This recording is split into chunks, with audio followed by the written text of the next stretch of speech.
Hi guys, hope you all great. இன்னைக்கு நம்ம soap bubbles லாம் spherical shape இருக்கு அப்படின்றத பார்க்க போறோம். அதுக்கு முன்னால ஒரு குவாலிட்டியான bubble மேக் பண்ணனும்னா அந்த சொல்யூஷன் என்ன காம்போசிஷன்ல mix பண்ணா வரும் அப்படின்றத பார்த்துட்டு ஒரு மிஷின் மூலமா எப்படி bubbles ப்ரொடியூஸ் பண்ணலாம் அப்படின்றத பார்க்க போறோம். வாங்க பார்க்கலாம்.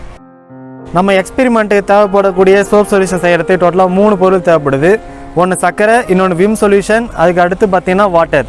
இந்த மூணுத்தையும் என்ன ரேஷியோல நம்ம mix பண்ணனும்னா 1:1:5.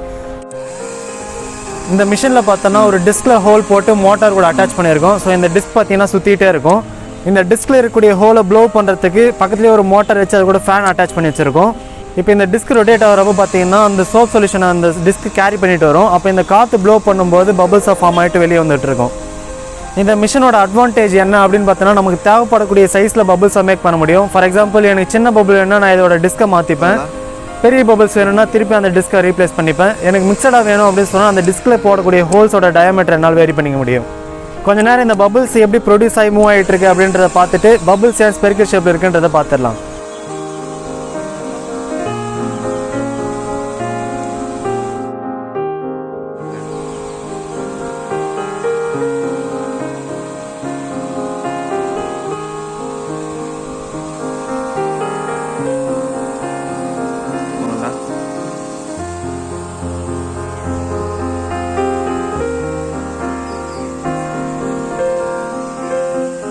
நம்ம ஒரு சர்ஃபேஸ் மேலே ஒரு வாட்டர் ட்ராப்லெட் விட்டோம் அப்படின்னு சொன்னால் அது இந்த ஷேப்பில் தான் வந்து நின்றுட்டு இருக்கோம். இது ஏன் இப்படி நிற்குதுன்னா சர்ஃபேஸ் டென்ஷன் அப்படின்னு சொல்லுவோம்.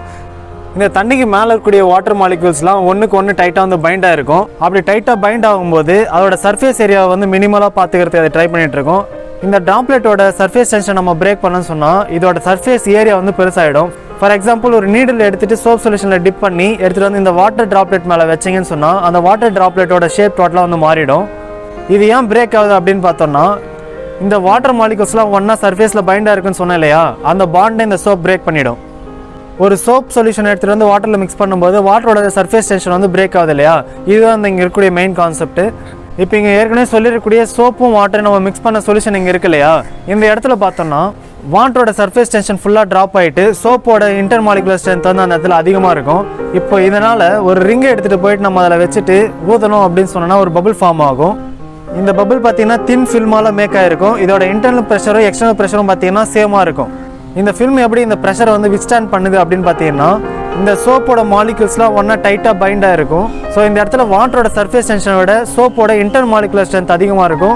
இதனால் இது ரெண்டு ப்ரெஷரை மெயின்டைன் பண்ணுறதுக்கு ஸ்பெரிக்கல் ஷேப் மட்டும் தான் போக முடியும். அதுதான் ரேடியலாக கான்ஸ்டன்ட் ப்ரெஷர் வந்து டிஸ்ட்ரிபியூட் பண்ணிகிட்டு இருக்கும். அதனால தான் ஸ்பெரிக்கல் ஷேப்பில் இருக்குது. இப்போ இந்த பபிள் எப்படி உடையாமல் இருக்குது அப்படின்றத பார்த்தோம்னா இந்த வாட்டரில் இருக்கக்கூடிய சர்ஃபேஸ் டென்ஷன் எப்படி அதோட வாட்டரை வெளியே போகாமல் உள்ளே கம்ப்ரெஸ் பண்ணி ஃபோர்ஸ் கொடுத்து அடக்கி வச்சதோ அதே போல் இந்த பபிள் பார்த்தீங்கன்னா உள்ளே இருக்கக்கூடிய ஏரை கம்ப்ரெஸ் பண்ணி பிடிச்சி வச்சுட்ருக்கோம்.